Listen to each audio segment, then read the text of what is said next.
Ngayon lang tayo magkakaroon ng napaka-aroganting chief PNP.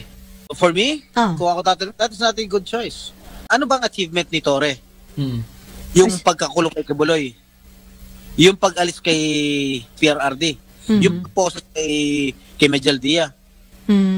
So, yun ba achievement niya para makuha niya yung top post ng chief PNP? So parang reward ba yun sa kanya, sir? Doon sa kanya mga nagawang yun? Well, your guess is as good as mine. Sir, doon sa pagkakatalaga kay Torre bilang PNP chief, alam ko nung humarap si Torre doon sa hearing tungkol sa nangyaring pag-aresto at pag-surrender kay Duterte sa, ang dating Pangulong Duterte sa ICC. Nanggigigil kayo dito kay General Torre, Nicolas Torre. So, kayo ba'y nalungkot, nadismaya, o sa tingin nyo good choice si Torre? For me, kung ako tatanong, that is not a good choice. Ngayon lang tayo magkakaroon ng napaka-aroganting chief PNP. So, disappointed ka, sir? Oo, dahil alam mo, yung pag-handle na, ano bang achievement ni Torre? Yung pagkakulong kay Kibuloy, yung pag-alis kay PRRD, yung post kay Mejal Dia. So, yun ba achievement niya para makuha niya yung top post ng chief PNP, the chief of the Philippine National Police? So parang reward ba yun sa kanya, sir? Doon sa kanya mga nagawang yun? Well, your guess is as good as mine. Pero kung sabi nyo nga, arrogante, anong ini-expect mo sa leadership niya bilang PNP chief? Alelen, I do not know. That remains to be seen. Pero syempre, kinakalang... If he will continue his arrogant ways in governing the police force, I don't know what will happen. Given the chance, Senator, na makausap nyo si General Torre, what would be your message that you would like to impart to him? Hinay-hinay lang, huwag masyado mayabang. Pero malay nyo, sir, mayabang, pero baka naman makaperform siya at mabalik niya yung kumpiyansa na... order. Oo. Sana nga. I hope so. Pero sir... Kasi mababa ang rating ng Philippine National Police as compared to the time of... my father when he was president under the tutelage of Senator Lacson. When Pero Lacson was chief PNP, tumaas ang rating ng Philippine National Police under the administration of my father. Tapos after that, nung natanggal ang tatay ko, pababa na naman yung rating ng Philippine National Police. Up to now. Sa tingin nyo, kaya ni General Torre na pababain yung, pataasin yung trust rating ng PNP with this leadership? Hindi ko alam kung nagtitiwala ang taong bayan kay Torre. Kung di sila nagtitiwala kay Torre, paano tataas ang rating yan?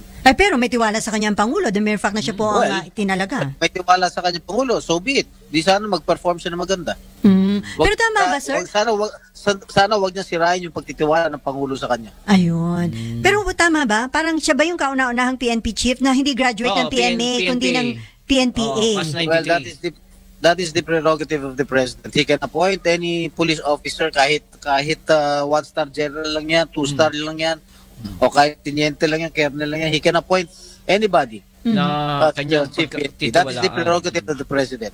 Pero sir, bilang PNP chief, ano sa tingin niyo ang dapat unang tutukan at resolbahin nitong si Torre, considering yung situation natin ngayon? The crime rate. Kidnapping na unreported. So dumadaming krimen, yung mga kidnapping, and then drugs.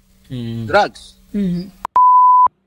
Sabi po ni Jinggoy, for me, kung ako ang tatanungin, that's not a good choice. Ngayon lang tayo magkakaroon ng napaka-arroganteng chief PNP.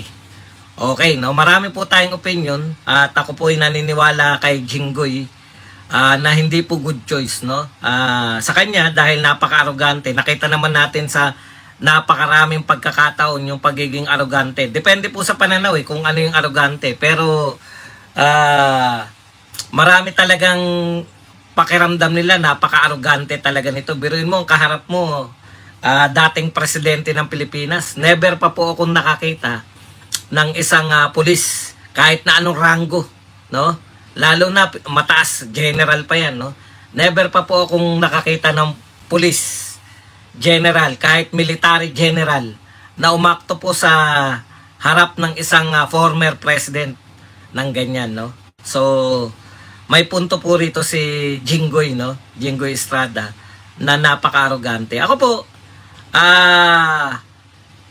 Sa tingin naman po namin,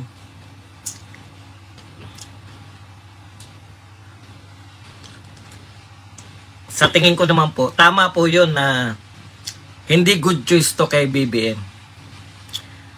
Bakit? Kasi galing po sa pagkatalo si BBM. Worst, inuulit-ulit ko po to. Worst performance of a sitting president in a midterm election. No?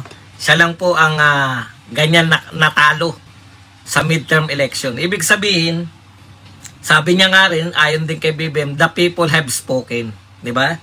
So lahat ng ginagawa niya ngayon, hindi pala ginagawa, lahat ng sinasabi niya, to address, no, doon sa pagsasalita ng mga tao. So may dalawa po siyang binitawang pananalita.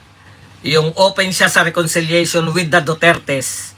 At ikalawa, yun pong reshuffle, o hindi, revamp, no? Pinag-resign niya po lahat ng kanyang cabinet official para po panibagong bihis. Di ba? Ika nga. Okay. So sa madaling salita, nasa tema ka ng reconciliation. Nasa tema ka na gusto mong i-win back lahat ng mga hindi mo kapanalig. Lahat ng mga hindi bumoto sa partido mo o sa iyong mga kandidato. Gusto mo silang mawin, di ba? Kaya nakita ko na liig ko. Umapayat na ako, nakikita ko na liig ko. Kaya nga sabi na bad choice. Bakit po bad choice to si General Torre? Kasi napakasikat niya. Napaka-polarizing niya. No? Kitang-kita natin sa dalawang pagkakataon kung paano yung mga pro-Duterte forces ay nagalit sa kanya. No? Yung una, yung KOJC, nung nilusob nila ng libo-libong kapulisan yung compound ng KOJC para lamang po mahuli si Pastor Quebuloy, no? Ikalawa, ito pong pagdakip naman kay Tatay Digong. So alam mo naman yan, Mr. President, no? Hindi naman po kaila sa'yo na lahat ng pro-Duterte, lahat po ng mananiniwala kay Duterte ay hindi po, wag na natin sabihin galit, hindi good, hindi po ka-good to si General Torre. Ibig sabihin, kung i-convert nyo po yan sa populasyon ng Pilipinas, mahigit kalahati po ng populasyon ng Pilipinas ay galit kay Duterte. Ay, kay Duterte. Bura. Galit po dito kay Torre. Di ba? O kung hindi man galit, ayaw nila kay Torre. O mahigit kalahati po yun, Mr. President. By mere appointing, na yung pag-appoint lang po kay General Torre ay binibigyan nyo na ng hinanakit agad-agad yung mahigit na kalahati ng mamamayang Pilipino. Kaya po hindi siya good choice, no? Sabihin nyo na napakahusay niya, napakamasunurin. Sabi nga, iba yata kasi yung gusto ni BBM sa kanyang mga natitirang tao.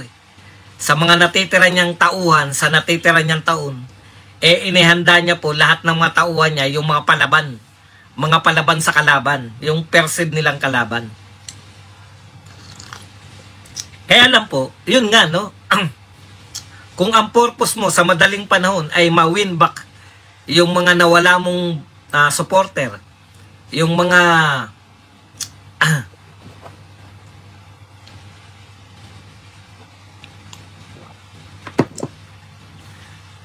yung mga sa itinuturing mong kalaban mo sa politika, bakit po ang unang mga hakbang mo, no?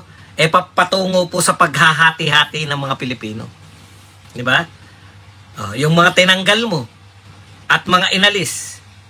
Yung nakikita po naming bright spot mo.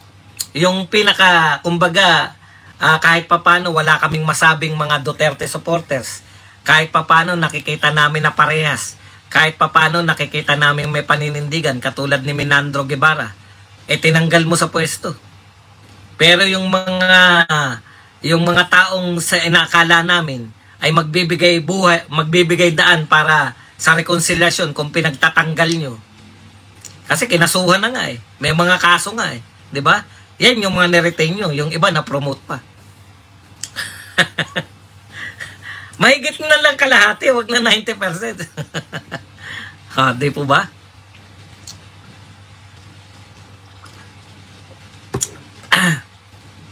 Kaya, lalo kaming naniniwala na yung mga sinasabi nyo reconciliation, yung mga sinasabi nyo pagkakaisa po ng puwersa nyo. Pinatatatag nyo yung puwersa nyo para masave kayo sa atake ng mga Duterte. Okay, kaya Mr. President, taliwas na taliwas po talaga yung mga pinagsasabi nyo sa inyong mga ginagawa. Yun yung problema namin talaga sa inyo, Mr. President. Lahat ng sinabi ninyo, kabaliktaran yung ginagawa nyo. No? Ayaw nyo na impeachment, pero na-impeach si BP Sara. Ayaw ninyo ng makipagtulungan sa ICC, pero nakakulong si Tatay Digong. Ngayon, gusto nyo na reconciliation, pero tinalagan yung Chief PNP, yung nagpakulong kay Pastor Quiboloy at nagpakulong lalong-lalo na kay nang huli at nagdala sa ICC kay Tatay Digong. Yan po. Kaya taliwas po eh. Taliwas na taliwas po talaga ang inyong sinasabi. Okay.